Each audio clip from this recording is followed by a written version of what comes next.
teve um ator, né, mano, que fez uma postagem. O inscrito mandou pra mim, então sinceramente eu não quis nem ir atrás no Twitter pra ver se esse cara fez essa postagem mesmo, mas eu resolvi falar sobre isso porque eu já ouvi isso de muita gente. Playboy, de esquerda e de direita eu já ouvi falar essas besteiras aqui, ó. Olha só, abre aspas aqui porque o cara colocou. O Enzo pode ficar violento por causa dos jogos de PlayStation 4.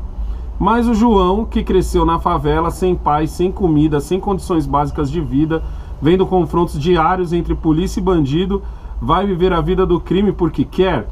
Bom, eu acho isso de um tremendo absurdo, de uma tremenda imbecilidade. Em primeiro lugar, mano, o tal do João que resolveu virar bandido, ele realmente virou bandido porque ele quis. Porque na favela, que é muito pouca gente que nasce sem comida, sem condições básicas de vida e vendo confrontos diários entre polícia e bandido. Eu vou dar o benefício da dúvida aqui, porque esse artista aqui, ele é do Rio de Janeiro. Mas falando aqui por São Paulo, entendeu? E eu já colei aí nos picos nervoso, tá ligado? Nos picos assim, bem que você olha assim, você fala, meu Deus, mano.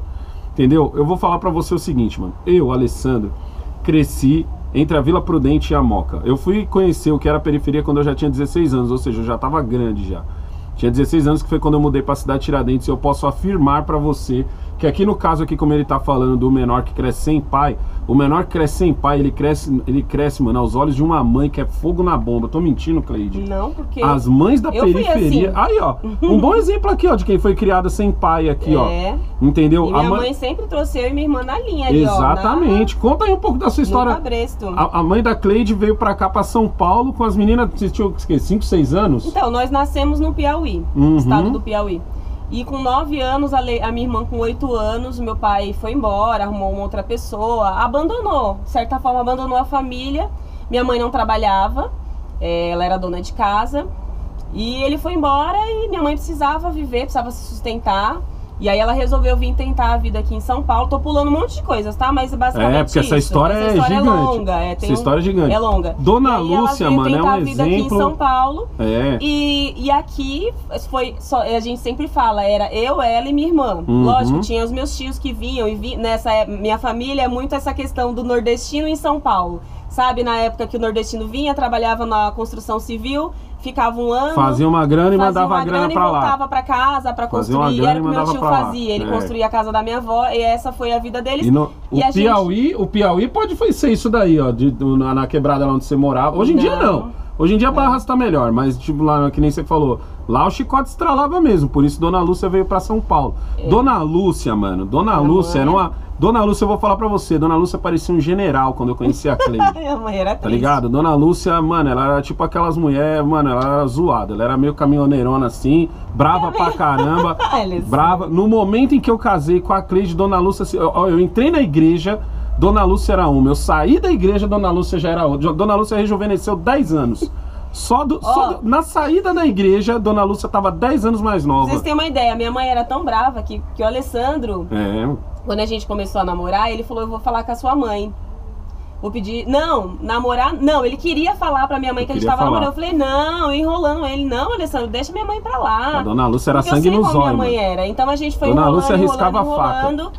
Beleza, aí a gente namorou, separou, ficamos 2 anos separados, e aí voltamos.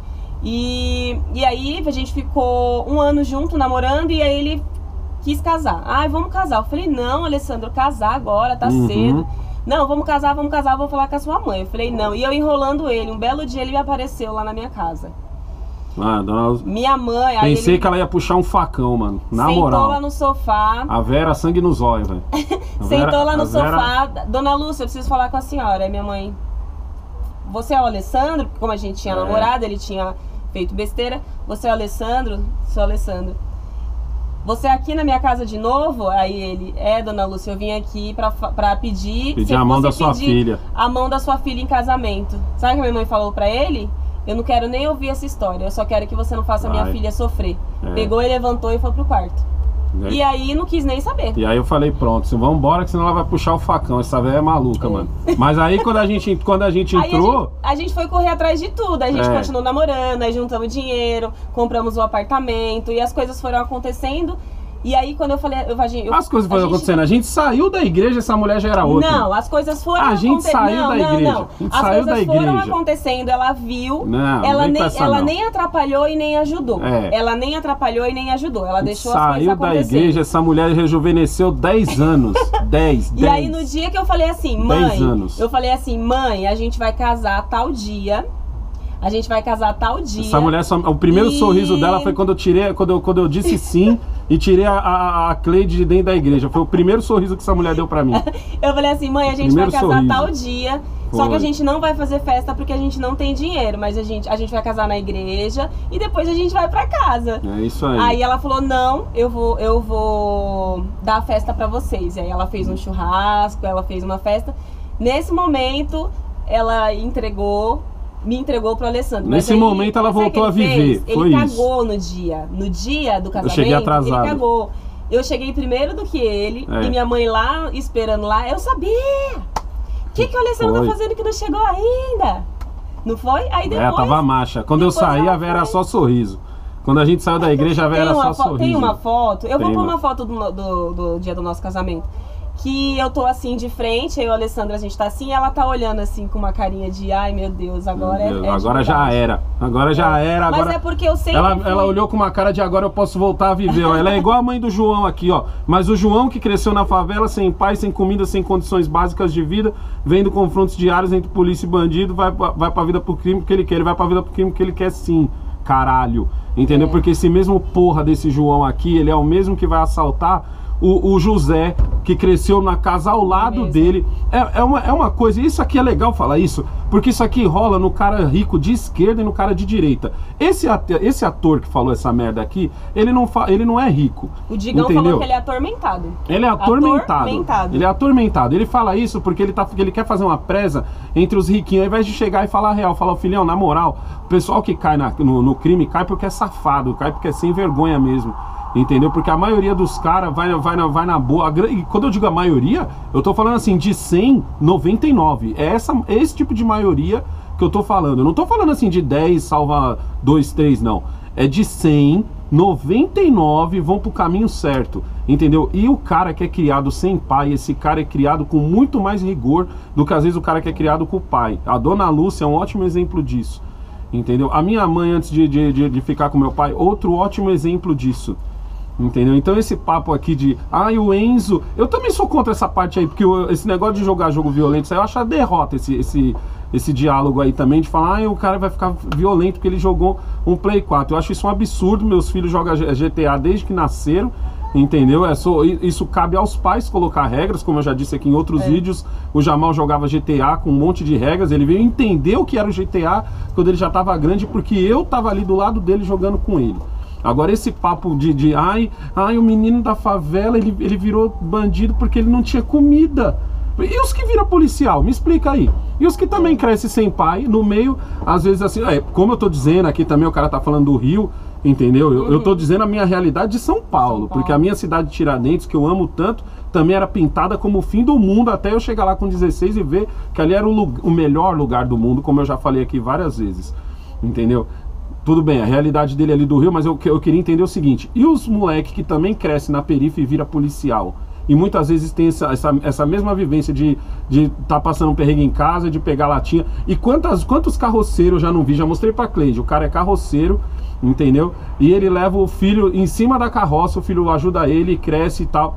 Entende onde eu quero chegar? Então, o inscrito até perguntou pra mim qual era a minha opinião é essa, certo? O Enzo e o João, entendeu? Que é o... Ninguém fica violento porque tá jogando jogo violento, o cara fica violento porque ele é safado mesmo. A mesma coisa índole dele, né? É da índole dele, é a mesma coisa. O cara vira ladrão, não é porque ele passou perrengue na vida não, porque se fosse assim, mano, metade do Nordeste era formado de ladrões e não é, mano. Você vira ladrão porque você é safado mesmo. Beleza? Aqui, o Neto tá contando a história dele aqui e o Adailton. E o Adailton conta mais ou menos o que você falou em relação ao policial. O Neto Figueiredo colocou aqui. Eu perdi meu pai vítima de latrocínio com 11 anos e não virei policial nem ladrão. e muito menos um jovem revoltadinho vitimizado. Pois é. Resumo, você é no mundo o que você quer ser. Então, mas ele falou isso daí, né? às vezes ele sabe, esse cara sabe. Ele cresceu na perifa também, entendeu? É o Neto. Não tô falando o Neto, tô falando o cara que escreveu isso daí, o ator. Ele sabe, ele tá ligado. Que é assim, ele tá ligado que, mano, de 100, 99 vai pro lado certo da vida. Entendeu? E outro, esse um que sobra, esse um vai querer roubar os 99. Tem essa história também de que o cara, ele cresceu aqui na periferia e tal, ele acabou virando ladrão, ele vai roubar dos ricos, ele vai roubar Robin Hood. Não, isso não existe. O cara acorda de manhãzinha, de madrugada, pra roubar o celular da tiazinha que se matou o mês inteiro pra trampar. Entendeu? E hoje em dia tem cara aí dizendo que nem o discurso do Lula lá, entendeu? Então, tipo, o que o Neto tá falando aqui é real, mano. Tem vários que vira polícia, velho. Aqui, ó, Adailton Corrêa, que também é membro do canal, o Neto também é membro. Conheci meu pai aos 18 anos, minha mãe costureira e minha avó lavadeira. Sou PM e tenho uma pequena empresa de estofados. Eu venci na vida. Tá vendo? Então essa história aí, ó, o João, o tal do João ali, ele caiu na vida do Kim porque ele é safado. É exatamente isso. Ele é safado, entendeu? Porque na favela... E é engraçado que é o seguinte, esse atorzinho aí, ele fez isso porque ele quer pagar com os playboyzinhos que é brother dele, com o Leblon. Entendeu? Ele fez umas amizades no Leblon, ele quer pagar disso. Mas não é só porque é o playboy de esquerda não, que os de direita também às vezes vêm com esse mesmo papo. E eu hoje em dia tô revertendo isso daí. Entendeu? Lembra quando daquela camada que não vê o meio, que esse meio do caminho é eu, Neto, Adailton, entendeu? Tem os playboy de direita também que vem com esse mesmo papo furado também, porque não entende porra nenhuma. E como eu não tô afim de agradar os caras, eu já falo logo a real. Já esse maluco não. Ele quer agradar o público dele lá, então ele vem com esse papo vitimista pra caralho, porque abre portas, querendo ou não. Depende, vamos supor, na Fátima Bernardes quem vai? Vai o Negão ou vai esse maluco? É só fazer essa conta. Se a Globo tivesse contratado, precisa de alguém amanhã pra vir na Fátima Bernardes, quem a gente vai chamar? O Alessandro cara, né, ou o ator aqui, ou o ator que fala o que a gente tá afim de ouvir. De ouvir. Entendeu? É assim que funciona, mano. Porque o cara sabe muito bem que na quebrada, mano, não existe esse negócio não. Entendeu? Quem caiu pra ver o crime caiu porque é safado. Mas é como você fala, eu acho que esse discurso alimenta o comodismo. Dos dois lados, da direita e da esquerda. Tem muito playboy de direita que fala isso daí também. E aí a pessoa se acomoda e espera as coisas acontecerem, o Estado cuida dela.